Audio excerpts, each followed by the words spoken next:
one of the great things about your label, as I was looking through things, is it says on your website, it would normally say roster or it would normally say artist, but it says family. Talk us through that decision, and what does that mean to you to refer to your artists as family? So we try to run the label in like a really community focused way. So the sort of the overarching idea, I guess, is that, like, a rising tide lifts all boats. So yes. The idea is that as well as sort of joining a record label in the traditional sense, you're also joining like a community of artists. And we're really sort of keen on the idea of like mutual support, of sort of working together, of sharing sort of gig lineups, of like collaborating, of remixing each other, that kind of thing. And the idea is that, we can sort of crowdsource support essentially by having a whole bunch of people on the label who are working towards a common goal. That's such an interesting idea. I'm familiar with that expression, but I hadn't really put it in the context of the label and the label community. But I mean, that history is the same history as mine. I didn't really know anything about record labels. What I knew at the time was I'm doing this on my own, and then my friend's band is doing it on their own. And they have a small online following and a small local following, as do I. What happens if we just put those together? We're like, we're now the power of two, and then the power of three, then the power of four. And it actually happened where my fans were like, I also like this band, and vice versa. That's such an overlooked benefit of being a collective or being a record label. Yeah, I think so. And I think it's one of the biggest selling points for an artist, I'd say, for joining a small label. I think these days, if you have the networks and the knowledge and the time and energy, you could probably be fine without a label. Like, you don't need one to succeed as an artist, like maybe in the olden days you did. Sure. But one of the advantages that you have joining a small label is that you join a family of artists. You have that sort of people power. You have people around you who are in the same situation who you can support, and vice versa. And I think when I'm meeting artists to talk about possibly working with us from a label perspective, that's one of the things I'll talk to them about. Is that sort of community side of things what you're looking for? Because I think from an artist side, they get a lot more out of being on the label as well, if they're happy to sort of jump in and be part of the bigger picture. Oh, that's right. Yeah. And I mean, that's interesting too, because you talk about the barriers for entry to being a self-releasing artist compared to, even just 15 years ago, when you were starting. But anybody can get on digital distribution. You can get on Spotify easily. You can open your own Bandcamp for free. You can even the pressing plants will talk to an independent artist and make a record with them. There's so many things you can do. You can book studio time as an independent artist. But you can't create community. You can't penetrate an existing community. As that's the one thing that they can't do on their own. That's very interesting. I never thought of that. Sorry, go ahead. I was going to say, I think, no, you're right. I think it is kind of overlooked, and pretty much everyone that we've worked with who's approached us to release their music has said that's what they're looking for. Yeah, that's right. And I remember speaking with an artist who was consulting with me, and it wasn't about him starting a record label. It was about what he could do as an artist to get on a record label, to find a record label. And I kind of asked him, I was curious. I was like, why do you want a record label? Because like you say, a lot of it you could do on your own, especially if you're ambitious and you know how to use a computer. And the three things were money, like, some sort of help with funding something, the exposure to perhaps like the contacts that you might have. And then the third thing was community, having label mates to perhaps help promote your record or to even play on your record. There's so many benefits of community. What kinds of things does a label like yours do with or for your artists to earn the right to call them family, as compared to say a major label like Warner or Universal, who may not earn the right to call their artist lists family members? That's a good question. I think, we do a lot for artists, to be honest. I mean, when you're in a small label, you wear lots of hats. A lot of what we do, it lapses over into management. So for example, we'll do a lot of artist development, put on gigs for people, we'll organize. We'll try and meet artists where they're at as well. So to give you an example, if we were working with someone and they needed their record mastering, or they needed artwork, or they needed to organize a photo shoot or press release writing and stuff like that, then, we'd step in and we'd help out with all that stuff. Some artists don't, some have got graphic design packages in place, some have got videos, they've got photos, and they're kind of on it there, and that's great. Yeah. But not everyone has. So we try and figure out like where we can step in and support, and, we'll work with the artist to try and make sure that the full package of stuff they need to release the record successfully is in place. And I think also we keep in touch with people a lot. We do like a lot of sort of networking events for label artists as well. Like we have monthly get-togethers, which we just do online. So that's great. Every other month we'll pick a particular topic that's suggested by one of the artists. For example, how do you approach playing live? How do you approach remixes? How do you tackle the realities of social media, that kind of thing? And then there's a lot of knowledge between the artists on the label. So they kind of share skills and ideas and encourage each other. And then the other months we'll do it's kind of like a show and tell. That's what I call it. I haven't thought of a better name for it yet. But where people will bring along like music that they have that's works in progress, where they want feedback on maybe the more technical side of things. They just want to show off something they've finished, and everyone will big them up and hype them and be like, that's amazing. So we try and we do all these things to kind of try and foster that community. Like we have a label Discord, for example. Amazing. Okay, wait, I gotta unpack this because I feel like this is an episode on its own. You're saying monthly, this is a monthly Zoom call? Did you say monthly? Okay. Yeah. And sorry, I was taking some notes when you were talking, but you said is it every other month that you change the format? So we do, so on the even months, we do like a particular topic. Okay, so you pick... Yeah, the artists pick a topic. We don't always stay on topic. Yeah, of course. The nature of these things. But we'll have sort of a loose discussion point to get us started. And then on the odd months, we'll have like the show and tell session where people will bring along works in progress. And people will talk about it from like a musicality point of view.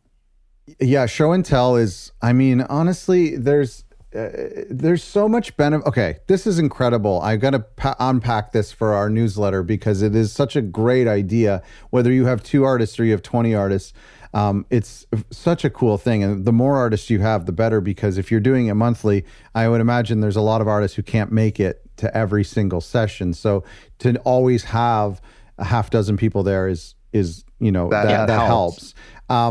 So I love both formats. On one hand, you have this like one person has this conundrum that they, I just don't know how to book gigs locally, or I just don't know how to get up the confidence to, talk to a band, to find a band member locally, or whatever the topic is, mixing and mastering. It's infinite. And for them to bring it to the table and have it openly discussed is priceless. And then the other the other side of things, what you're talking about is that show and tell. I mean, on one hand, at the very simplest form, like the showing off is just like artists need encouragement. They need a pat on the back. They need fuel in the tank. And I feel like we're getting it less and less these days because people are just, when I post about my new album on Instagram, everyone's like, it's so awesome. Sounds great. Awesome. Congrats, Scott. And that's it. That's like 1 hour out of the next 2 years. I'm not going to get any more encouragement. So that's incredible. But then there's also the fact of like creating as a community and getting feedback. And when you play your music or you present something, artwork to someone, you see it through their eyes. Anyway, sorry, I'm distracted. This is such a great idea. Can you just tell me a little bit more about this? Like, how long have you been doing this? And like, what are some of the byproducts that have come out of these meetings? We've been doing it about a year and a half. So it's a relatively new thing. Like, I think people, a lot of the people, we work with a lot of solo artists. So the whole process of producing a record can be quite isolating sometimes Yeah, because they, yeah. they do everything themselves. So we wanted to kind of find a way of connecting people. So we started doing these sessions about a year and a half ago. Yeah, and it's good. Like I always come up, and also I think for me as a record label owner, sometimes, the grind can be a bit depressing for the reasons that you've spoke about, where you're doing the admin, you're doing the social media content, you're doing what I think is the necessary but less exciting stuff. And being able to just spend a couple of hours with a bunch of label artists from around the world and just also listen to what they're working on, which is always really exciting. And just soak up that kind of vibe and that community as well. Even I'm not a musician, but as a label owner, I find that really valuable as a way of energizing myself. Yeah, I never thought of it too. I mean, there's so many benefits. I think one of the ways that labels get in trouble with their artists is not the artist starts to wonder, what is my label doing? Like, does he care about me? Does he think about me? If they're not getting any press or any coverage, they start to think that their album isn't in the right hands, even if that album has been out for a year or 2 years. But just the constant meeting on a monthly basis. And, I would say to our audience members who maybe don't have a bigger community, bi-monthly would probably be okay. Even quarterly, with the goal of monthly, because monthly can probably start to take a toll, even just that's a big responsibility. But I would imagine the artist would just see their label owner and hear from them on a monthly basis can really help with just retaining those artists in a way. Yeah, I think so. I mean, people that we've worked with, we're working with people currently that we've worked with for a decade.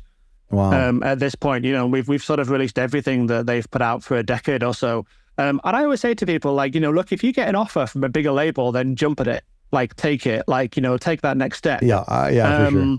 But I don't know. They just seem to be happy. I think we must be doing something right. I've not upset them too much. Oh man, I just think that is a really, really great idea, and I really hope more people do it. Years ago, when we started the podcast, I was interviewing some labels from the West Coast, the Pacific Northwest, I think, in the U.S. And there was a collective of labels. They would get together. I doubt it was monthly. It may have been quarterly or bi-monthly. And they would get together in person at a club or a library or whatever, and just commiserate and talk and share and meet together. I don't know if that ever kept up. And there are cities where you wouldn't have another label nearby. And so, for you to do this with your artists, it's something that people could do in person. It's something that a group of labels could do. I just think it's so powerful. Yeah, I think so. And even for artists on a label, if you know artists, just get together every now and then. It's such a useful thing to do. How many of your artists on your label are within arm's reach, are local, that could get together in person versus are scattered and it needs to be Zoom? Not that many, to be honest. There are 2 bands in the small town that we live in. And there's a couple more in Manchester, which is our next biggest city. Okay. But apart from that, everyone's probably at least 3 hours away. Okay. Yeah. Which, and I mean, I was going to say, that doesn't sound like a lot in US terms, because I know everything is miles away for you folks. But for the UK, that feels like a long way. Yeah. Well, in Canada, US, the cities are quite close together, but in Canada, the cities are far apart. So yeah, I mean, I get that.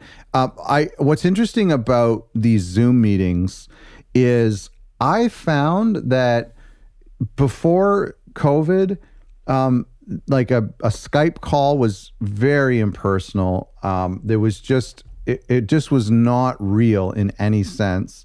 And I don't know if it's because the technology's come along and the timing is great and there's high quality and whatnot. But I feel like after Zoom, I have a group that we meet monthly for something completely unrelated. We meet on Zoom, and I find it to be very intimate. I think that the barriers have been broken down a little bit with Zoom.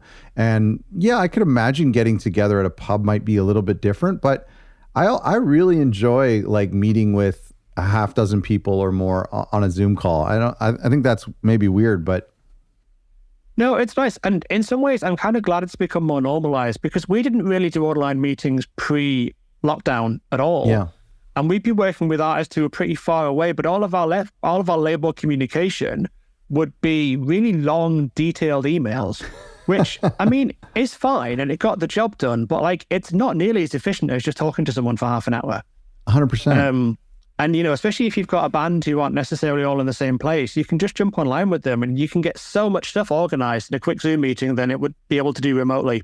Like, it's just, I don't know why I wasn't doing it beforehand, to be honest. Yeah, I know. This episode is sponsored by Zoom. Click the link below.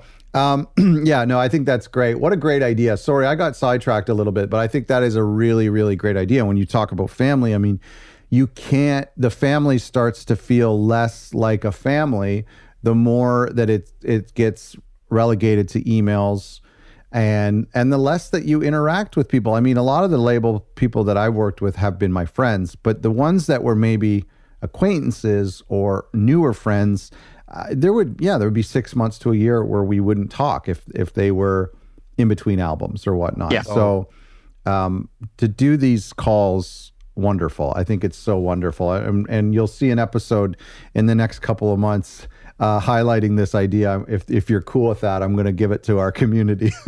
Oh, absolutely. I don't think it was my idea initially. I'm sure that I got that from somewhere. So please do. Tell me about the history of your label. If I'm not mistaken, it goes back to 2009? It does. Okay. Yeah. So the label it is started and is run to this day by my partner Mark and I. We started off doing events at the beginning. We started off running club nights and gigs in 2009. We had initially looked at doing club nights, and then the venue we were looking at hiring were like, put on some bands, and we were like, okay, sure, having no idea how to do that or where to start. But you know, when you just agree to things and then sort of wing it, there's been a lot of that at the beginning for us. So we did that for a few years, and then about sort of 2013, towards the end of 2013, we've been working with a few bands in a live capacity who we wanted to kind of do more with, you know, and sort of wanted to sort of platform them and try and get them a bigger audience. So I floated the idea on Facebook, you know, like you do, where you just like, oh, I'm thinking about doing this thing. What do you think? And then a band that we sort of knew who were in our periphery just dropped me a message and were like, oh, we've got an album actually, and it's pretty much ready to go. Do you want to release it? And I was like, okay, yeah. And then the sort of process started there. And then there was a lot of sort of figuring out how that worked, a lot of learning, a lot of hitting up people that I knew that ran small labels and being like, how do you release a record? That kind of stuff. So the first release came out in 2014. And then, before we knew it, we had a whole bunch of people wanting to work with us because we already had those networks from doing gigs, and the kind of the name and the brand was like there initially. We started off being very genre specific. We started off just doing sort of alternative electronic stuff like EBM, future pop, industrial, that kind of thing. Yeah. But then when we started the label, because our music tastes were quite eclectic anyway, we wanted to diversify. So we started releasing bits of post-punk. We started dabbling in sort of indie and lots of more electronica sort of vibes. And then, that was 10 years ago and about 200 releases. Wow, that's incredible. Yeah, 10-year anniversary from your first release. That's exciting. So 2009 to 2014, that's a long time. That's 5 years was Analogue Trash a brand in that time? Yeah, I mean, that was the name that we used to run the club nights and the gigs under. So I guess that makes it a brand. And then we kept the name because one, I had all the artwork designed. I didn't want to change it. And two, because, you know, it made sense to kind of stick with what we had because we'd put a lot of work in to build up the sort of events brand anyway. Yeah. So it made sense to kind of just expand it. Yeah, no. And do you think that was a benefit to your label as opposed to just starting a record label as most people do, but to actually be in the music scene and adjacent to the record label? Like what kind of advantage or insights did that give you over those 5 years? So we had the connections. That was important. Like we knew a whole bunch of people. That was useful. I sometimes think back and part of me sometimes wishes that I had started the label under a different name because we'd been running the events under a very tight sort of genre focus. And then when we started running the label, we were much more open in terms of genre. I think it maybe confused people a little bit. Okay. at the beginning, because they knew what we did from an events perspective, and they were like, well, that's cool, but that's not what I'm into. So they maybe wrote off the label side of things, or Oh, they were into the label side of things, but didn't know about the events and vice versa. And I think at the beginning it was a little bit disjointed, and it took a while to bring that together, I think, and to involve it so that people were like, okay, they do all these things actually, and they're not just this kind of very genre specific club promoter, if that makes sense. yeah. Well, how did it? So then, after 2014, how did the operations evolve? Were you still doing events? Like, how over the past 10 years? Like, what is the focus? So still doing events, absolutely. We've done that the whole time, to be honest. Okay. We're more gig focused these days. Like, we don't tend to run a lot of club nights, mainly because we're getting a bit old and don't want to be staying up till 5 a.m. anymore. I need to be in bed by midnight these days. Okay. Yeah, live events are still a really big staple of what we do. There's no substitute for getting in front of an audience in terms of promoting your music. So we do a lot of gigs. We run tours. We've done the odd festival. I still DJ quite a bit, but it's at other people's nights or at sort of like bar-timed events where they're finished by 11. So we're still doing all that kind of thing. Yeah, but that's kind of run the whole time concurrently. How do you see events, in-person events, whether it's a festival or a gig or what, if you're at a flea market or something like that, but how do you see that impacting the record label, i.e. record sales? Is this as a thing where you can tangibly see people go home and the Spotify numbers go up, or digital sales on Bandcamp go up the next morning, or just the in-person sales are more exciting for people to take home a tape or a vinyl? I think all of those things. Okay. Actually, I think the human connection is something that we really try and focus on.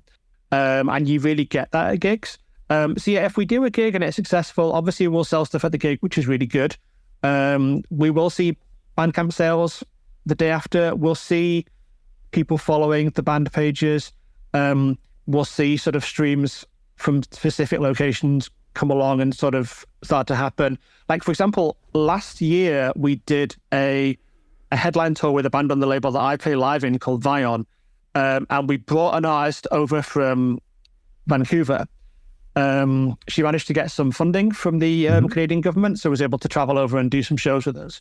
Cool. No one in the UK had really heard of her, but she was one of those people that we thought were amazing and just wanted to kind of help to get in front of people. She played a whole bunch of shows with our band, and then you could see it the periods after, like the streaming locations, the Bandcamp sales, the fan base and stuff. You could see that sort of UK-based fan base was there. Yeah. And it started to develop. As I was asking you that question, I was just reminded of a very sweet memory that I had back in our early days when we were all younger and more active. And I was playing house shows and our artists were playing house shows pretty much every Friday night or every Saturday night.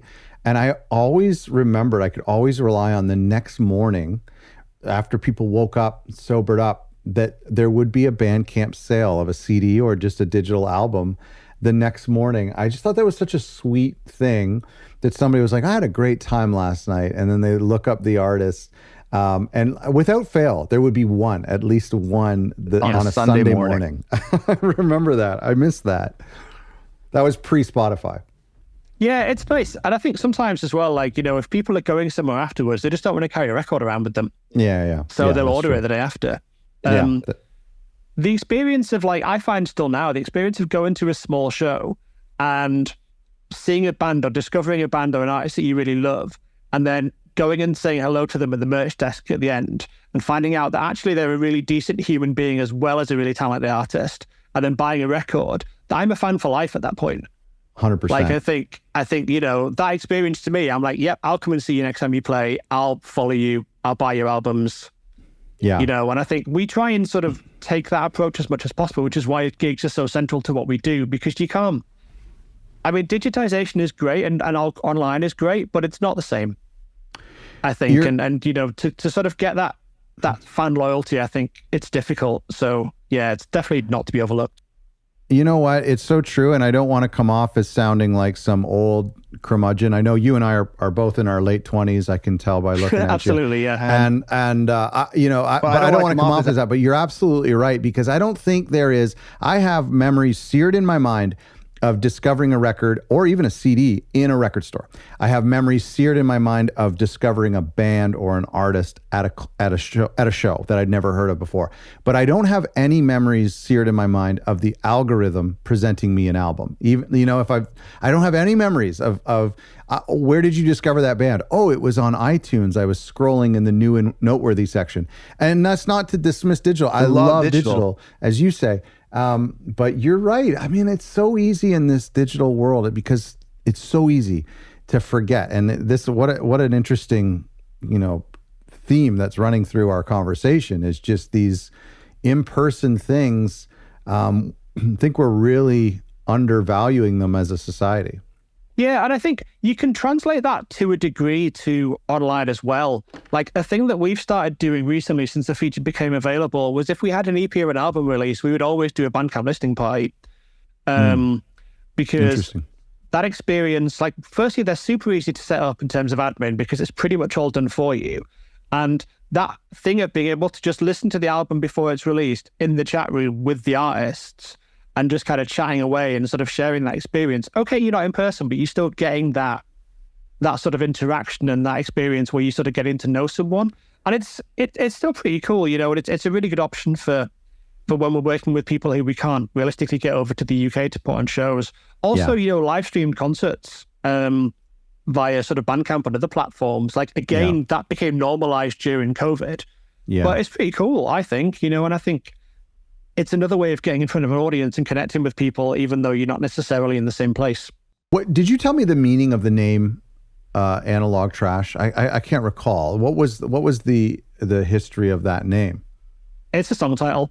Oh, okay. It's a song title from an artist that I love called Area, who is from Canada. And I have, I basically would have been a huge fanboy of hers for, forever now, like since like 2007 or something. Okay. And I basically, when we were picking names, I was like, we'll just name it that because it sounds cool and it's the name of her song. Yeah, that's great. I like and on the rare occasion she plays the UK, she always dedicates that song to me, and I always fanboy quite significantly. So I would imagine. I would imagine. That's awesome. I started my label around the same time, 2011, around the same time. And I remember the thing that frustrated me, and as I look back now over 15 years, as I look back now, I think the thing that frustrated me and bothered me was how the music industry was constantly evolving and how you couldn't really get any footing because this blog would disappear or this writer would get fired from that newspaper and they don't cover you anymore. And then, you had Facebook, which was very easy and free to use for promotion. And then, of course, now like social media is moving a mile a minute. Things have changed so much. So I'm curious how you've adapted to that. How do you roll with the punches and iterate as the music industry changes over these past 15, 16 years? I used to try and keep up. Particularly in terms of like digital marketing and stuff like that. Like my day job is in marketing, so I kind of have to sort of understand how that works. Yeah, right. But I think these days, in terms of the music industry, I've largely checked out. And when I say that, that's not to say we don't do things like playlist pitching and trying to sort of convince the algorithm to pay attention and and sort of trying to second guess what will work on social media on a given day and that kind of thing. Like we still do all that because you have to.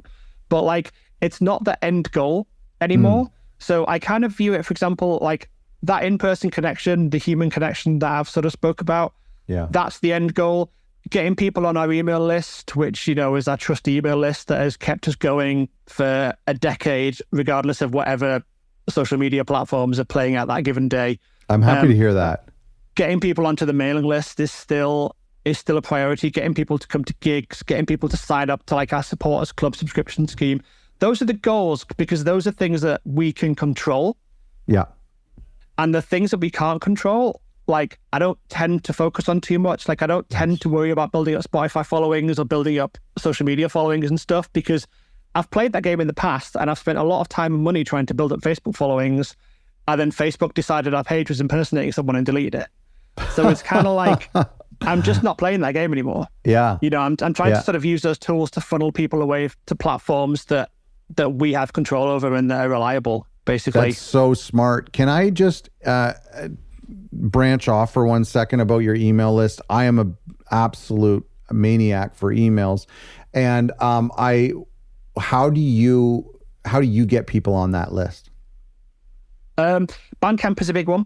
We do a lot of, we do samplers every year, and they pay what you want, or free if you give us your email address. Okay. We get people to sign up at shows.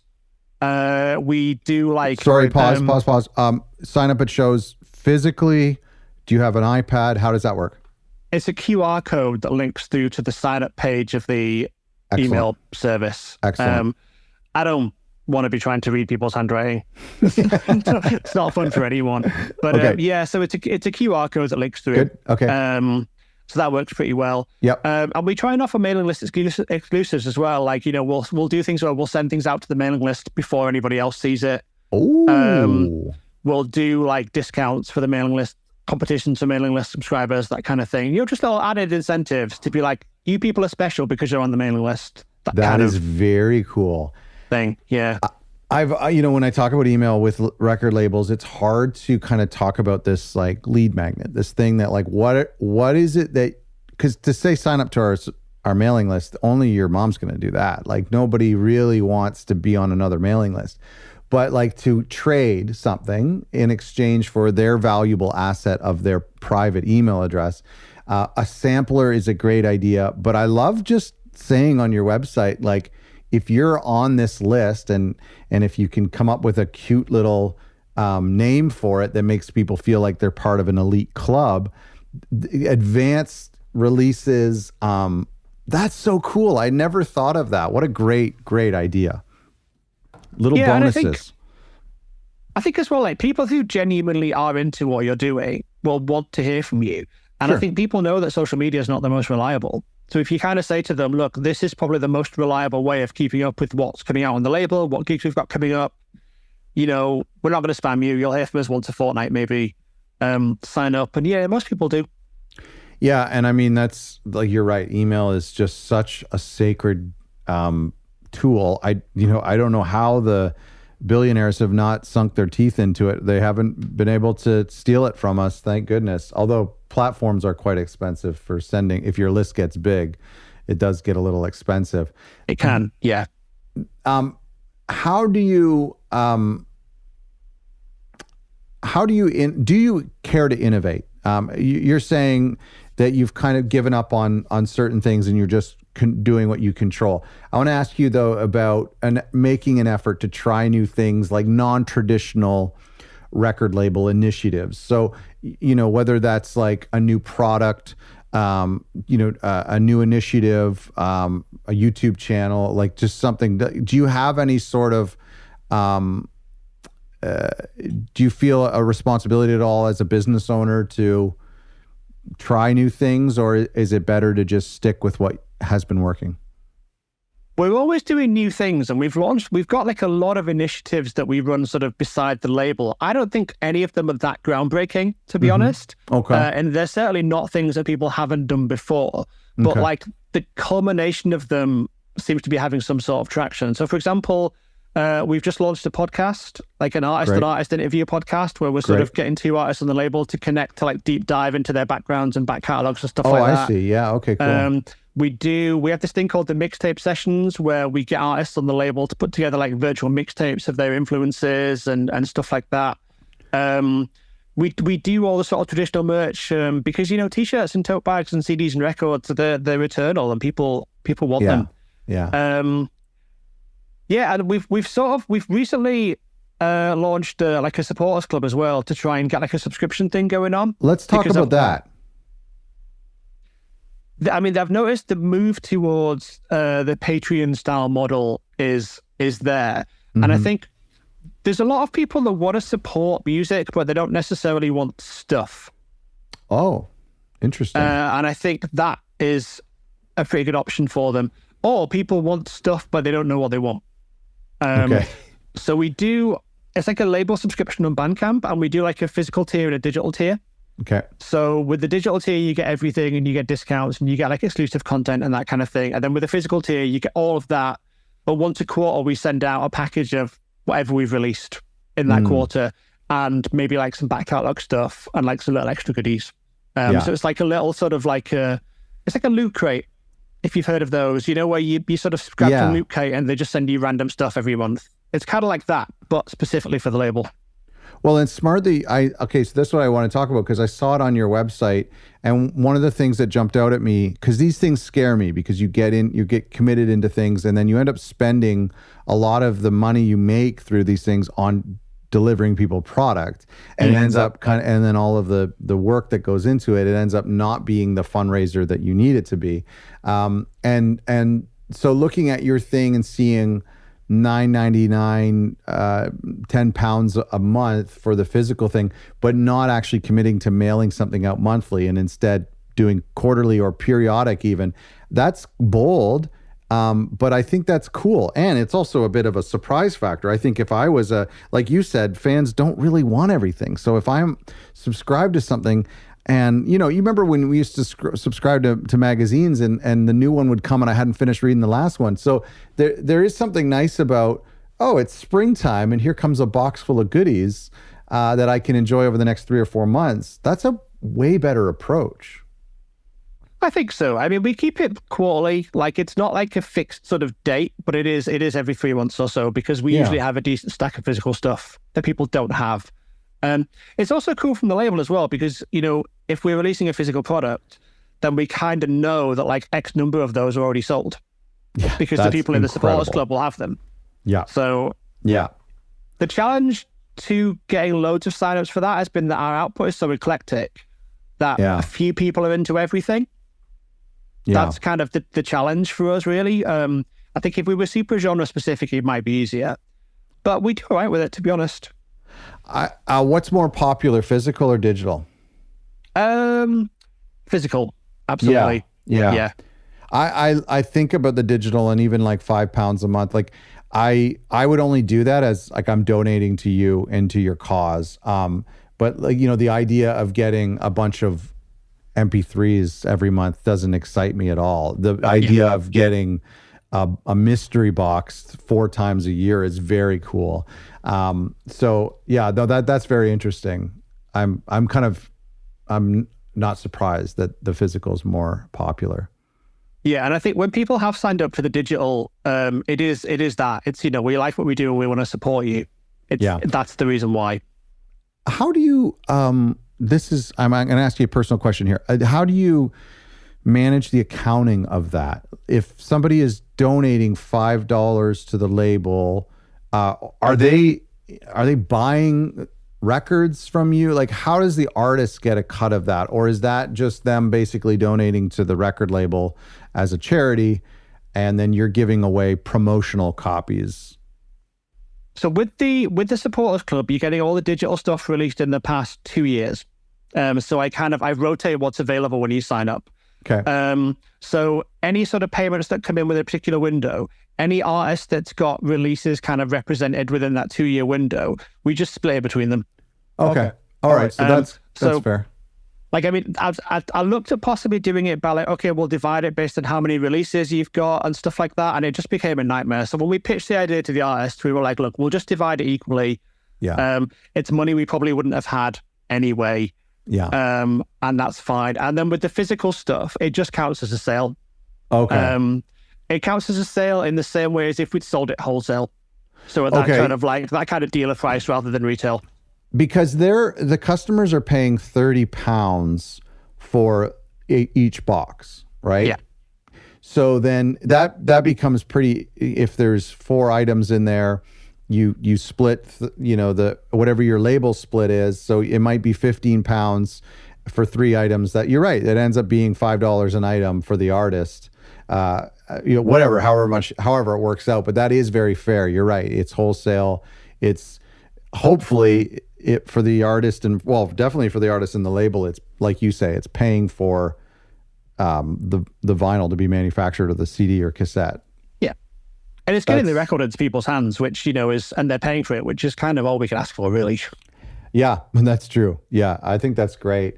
I wanted to ask a little bit about your online store too, because you have your own online store on your own site, in addition to Bandcamp, of course, but it's a big undertaking for a label to set that up, to find a host. There's usually a big monthly fee depending on how many products you add, how many features you have. I think you have to be at a certain level to afford a Shopify store, or whoever's hosting your private store. But it's also essential to be able to control your sales. You get the emails that way. There's no, big 10, 15% cut being taken like there is at Bandcamp.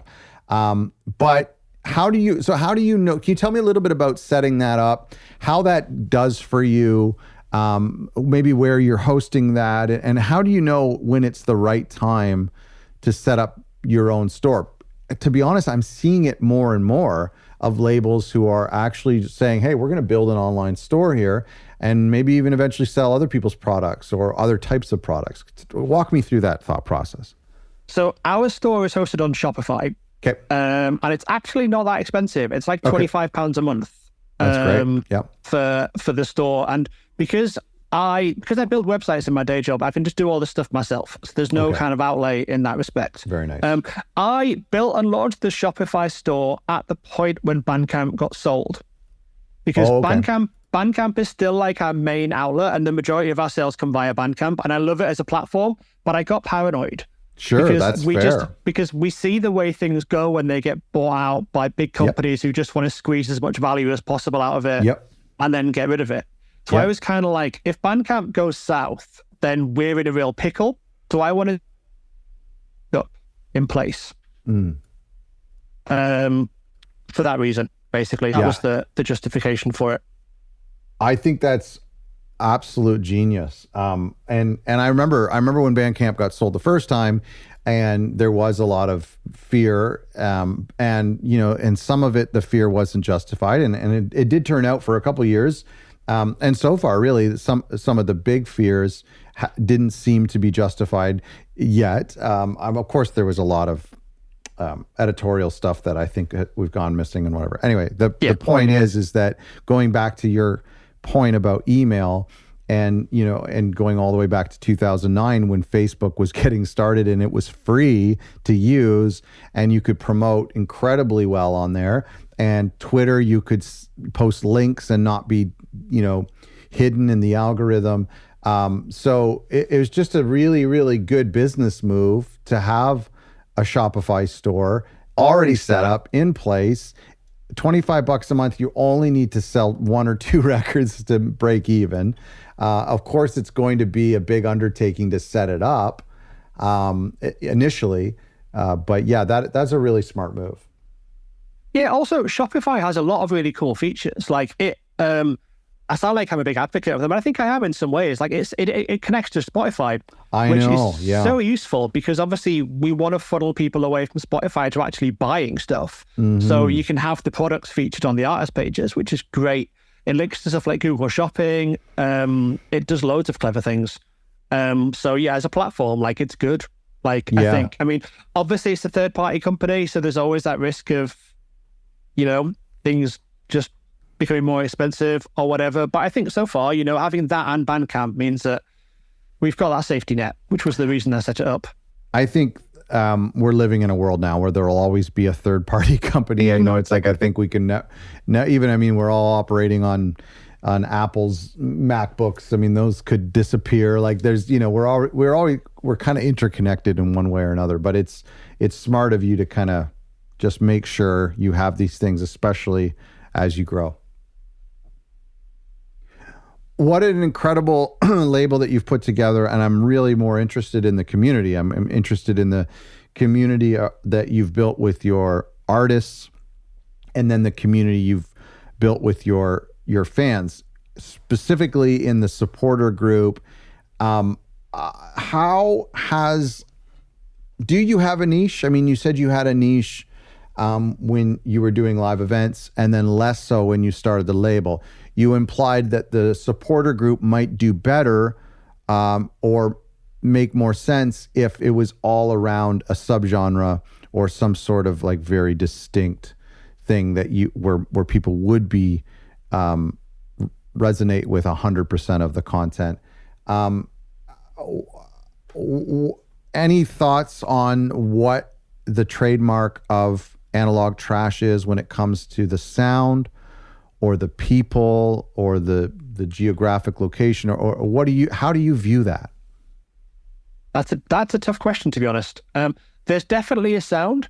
Like we tend to work with a set number of like genres. Like we cover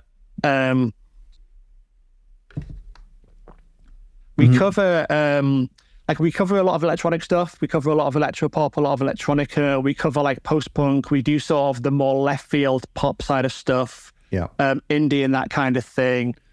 But so the genres that we cover, they sort of work together in a very loose format. Like if you listen to one of our samplers from start to finish, like it flows and it kind of makes sense. but yeah, so I think if you like some of the stuff, you're probably going to like most of it. Yeah. Yeah. You may not love it. Like you may not love the sort of post-punk stuff if you're into the hardcore electronic stuff, but I think you'll appreciate it on some level because it's all under that very alternative umbrella. In terms of the people we work with, it's really just good people. Like that's kind of our only thing, really. Yeah. Like I think we just release cool music by good people, and that's what we focus on. Yeah, cool music by good people. That's great. That's great. That'd be a great name for a label, a great byline for a label. I love that. No, I mean that totally comes through. Are you the one holding this umbrella? Are you the tip of the funnel, the general curator? So decisions on whether to work with someone comes from both of us. Like Mark and I will sort of discuss things together. Okay. I do most of the artist liaison. And so I think because I'm the one who'll be dealing with a lot of the admin side of it, like sometimes it kind of comes to me. Like we don't really do A&R in the sense that we reach out to people. We did at the very beginning, like 10 years ago, but these days we just sort of see what demos come in. Oh, I see. Okay. And you're accepting demos? Yeah. Yeah, okay. Always, yeah. I'm not the fastest at replying to them, I'll be honest. I'll hold my hands up. But we're always accepting demos, absolutely. And then it's a case of like looking at the next year's release schedule and seeing if we can fit something in. That's right. I want to ask you, I don't know if this would be problematic, but do you show potential signings at a show and tell night to the other artists? Do you get feedback from other label mates? Not in the sense of like, do we think this person would be a good fit for the label? Okay. There are artists who, I mentioned earlier that I'm not a musician. So I tend to approach things as like a fan. So I'll be like, this is amazing, like all the time. And I won't sort of get bogged down on the technical stuff. There are people on the label whose opinions I trust on the technical stuff. So I might show someone a demo that we've already agreed to work with and be like, do you think I should suggest to them that maybe this needs remastering? Do you think maybe we need to look at the mix on this at all? Yeah. And then they'll maybe say, yeah, you should probably have a word about that. Right. And then, we'll kind of go from there. But that's part of like meeting people where they're at, really. Yeah. And I think like artists tend to know how their music's supposed to sound. So sometimes if they want to keep it lo-fi and that's how they want it to sound, then we'll be like, cool, okay, we can work with that. But sometimes, it's worth being able to have that expertise. So I'll ask them in that sort of sense. Yeah. Or maybe, for example, I've got people on the label who are really good at photography.